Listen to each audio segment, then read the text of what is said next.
Hello दोस्तों, स्वागत है आपका मेरे NST इलेक्ट्रिकल चैनल्स के ऊपर। आज हम आपके लिए एक और वीडियो लेकर के आए हैं। आज की वीडियो से हम जानेंगे कि जो DC मोटर होती है उसके जो पार्ट्स होते हैं वो कौन कौन से होते हैं और वह क्या काम करते हैं। तो यह हमारे पास एक DC सीरीज मोटर है जो कि आपको स्क्रीन के ऊपर दिखाई दे रही होगी। DC मशीन के टर्मिनलों की पहचान कैसे करते हैं और उसको स्टार्ट कैसे किया जाता है, उसके लिए भी हमने एक वीडियो पहले से बना के रखी है। चाहे तो आप उसे देख सकते हैं, उसका लिंक आपको वीडियो के डिस्क्रिप्शन में मिल जाएगा। तो पहले हम जो मोटर के दोनों तरफ यह जालियाँ लगी हुई है, स्क्रू ड्राइवर की सहायता से हम इन दोनों को खोल लेंगे, जैसा कि आपको वीडियो में दिखाई दे रहा होगा। इन दोनों को खोलने के बाद आप देखेंगे कि एक तरफ इसमें फैन ब्लेड लगी हुई है और दूसरी तरफ इसके अंदर कार्बन ब्रश लगे हुए हैं।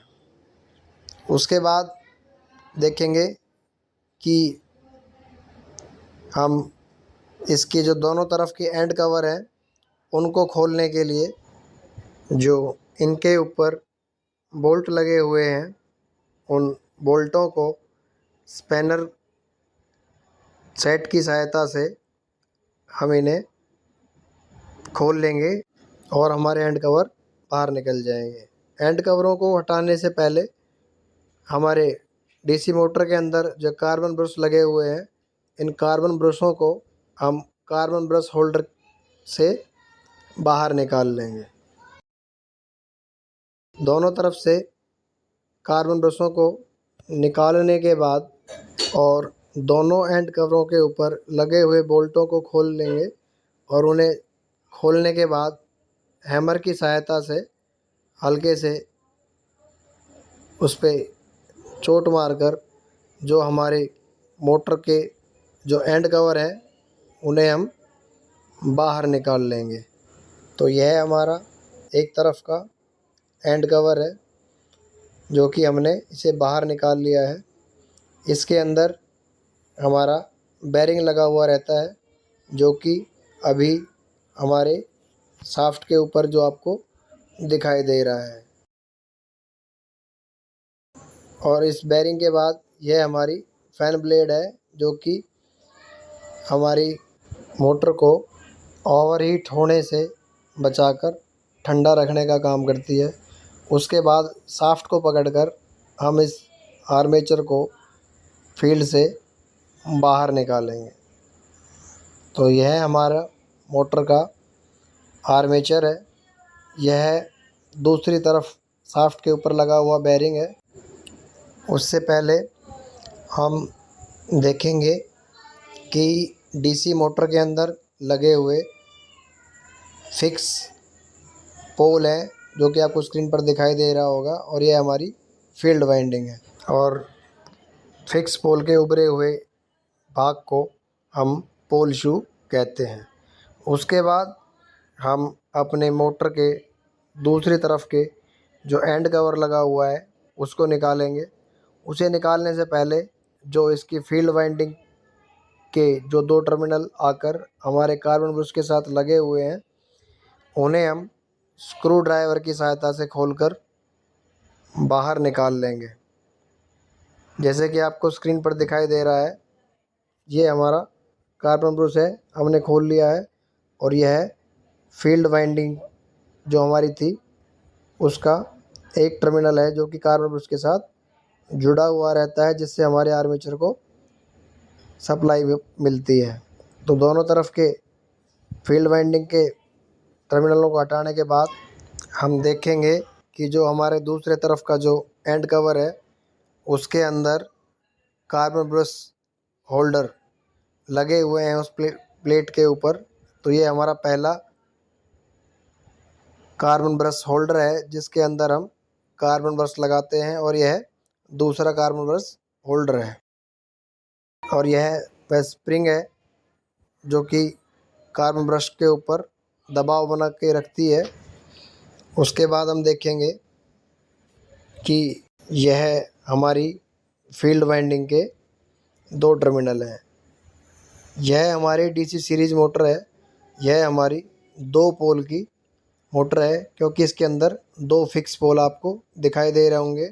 और यह हमारी जो 2 कॉइलें हैं, इन दोनों कॉइलों को ही हम इसकी फील्ड वाइंडिंग कहते हैं। जैसे आपको स्क्रीन पर दिखाई दे रहा है कि इसमें 2 फिक्स पोल है, तो यह 2 पोल की मोटर होगी। इसमें 4 होंगे तो 4 पोल की, और 6 पोल होंगे तो वह 6 पोल की मोटर कहलाएगी।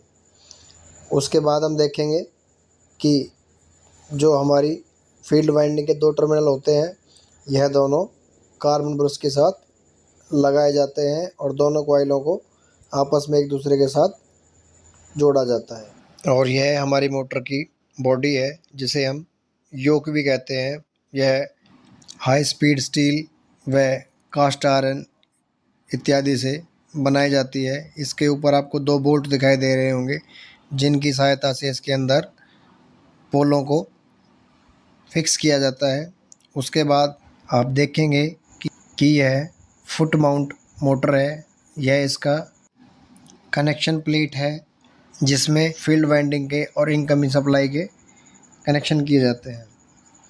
तो उसके बाद हम देखेंगे कि यह हमारा आर्मेचर है और यह सिलिकॉन स्टील की पत्तियों का बना हुआ होता है। उसके बाद आप देखेंगे यह हमारी शाफ्ट है, जो एसएसएस की बनी हुई है, और इसके दोनों तरफ इसको घुमाने के लिए इसके ऊपर बेरिंग लगे हुए हैं, जिसकी सहायता से बॉडी के अंदर हमारा आर्मेचर घूमता है। यह हमारी फैन ब्लेड है, जो कि स्टील की बनी हुई होती है, और यह मोटर को ओवर हीट होने पर ठंडा रखने का काम करती है। इस आर्मेचर के अंदर ही हम आर्मेचर वाइंडिंग करते हैं। यह हमारी आर्मेचर वाइंडिंग है, जो कि इन स्लॉटों के अंदर से की जाती है। और यह इसके अंदर 2 तरह की वाइंडिंग की जाती है, एक लैप वाइंडिंग और एक वेव वाइंडिंग। ज़रूरत के हिसाब से हम इसमें वाइंडिंग करते हैं। उसके बाद इन वाइंडिंगों के जो कनेक्शन निकल कर आते हैं, उन सभी कनेक्शनों के ऊपर हम कॉटन थ्रेड लगाकर उस पर वार्निश करके हम इस पर फिक्स कर देते हैं। उसके बाद ये हमारा कम्यूटेटर है, और कम्यूटेटर के ऊपर जो ये सेगमेंट बने हुए हैं, की हुई वाइंडिंग के टर्मिनलों को हम इस सेगमेंट में लगाकर उन्हें हम फिक्स कर देते हैं। और कम्यूटेटर के साथ कनेक्टिविटी बनाने के लिए हम इसमें कार्बन ब्रश लगाते हैं। कार्बन ब्रश इस अवस्था में कम्यूटेटर के ऊपर लगाए जाते हैं, जैसा कि आपको स्क्रीन पर दिखाई दे रहा होगा।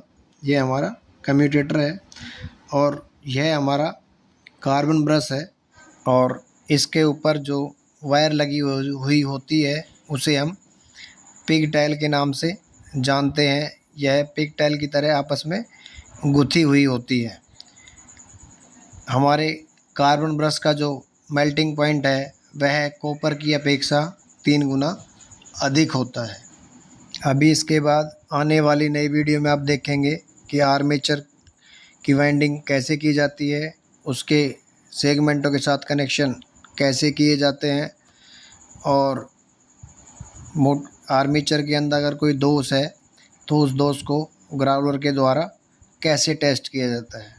तो यह जानने के लिए अगर आपने हमारा चैनल अब तक सब्सक्राइब नहीं किया है तो उसे सब्सक्राइब अवश्य कर लें, जिससे कि आने वाले नई वीडियो की नोटिफिकेशन भी आप तक पहुंच सके। तो उम्मीद करते हैं कि आज की वीडियो के द्वारा जो हमने जाना कि डीसी मोटर के कौन कौन से भाग होते हैं और वह कैसे काम करते हैं, तो अगर आपको हमारे द्वारा बनाई हुई यह वीडियो पसंद आई हो तो कमेंट्स करके अवश्य बताएं। वीडियो को लाइक करें और ज़्यादा से ज़्यादा शेयर करें। वीडियो को देखने के लिए आपका बहुत बहुत धन्यवाद।